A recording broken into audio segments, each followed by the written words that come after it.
अहम खबर देंगे आपको। वज़ीर आला खैबर पख्तूनख्वा का नादिर शाही हुक्म, 1 माह से खैबर पख्तूनख्वा हाउस इस्लामाबाद बंद।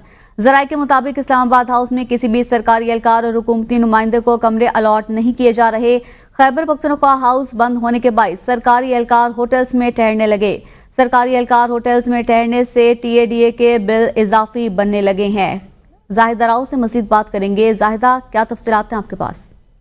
जी बिल्कुल, 4 अक्टूबर के बाद KPK हाउस मुकम्मल बंद कर दिया गया। ताहुकुम सानी ये बंद रहेगा। अगर खैबर पख्तूनख्वा हाउस के कमरों की बात की, जिसमें 75 कमरे थे, हर कमरे का 5500 किराया वसूल किया जाता। तो MPMNA जो ठहरते थे, जो सरकारी लोग ठहरते थे, लेकिन अब बंद है। उसकी वजह से नुकसान हो रहा है। 4,12,000 रुपए का रोजाना का नुकसान होने लगा और अब तक हाउस की बंदी से 1,40,00,000 रुपए से ज्यादा नुकसान हो चुका है। लेकिन उनका कहना है कि हम नहीं खोल सकते और ना ही कमरे जो ठीक है उनको भी किराए पर नहीं दे सकते। MPs को बाहर ठहरना पड़ रहा है KPK हाउस में, क्योंकि वज़ीर आला अली गंडापुर का हुक्म है कि जब तक मैं नहीं कहता किसी भी MPMNA को यहाँ पर बिला इजाजत रहने नहीं दिया गया। जो कमरे ठीक है उनको भी ताले लगा दिए गए। इस वक्त जो KPK हाउस बिल्कुल गैर फाल हो चुका है।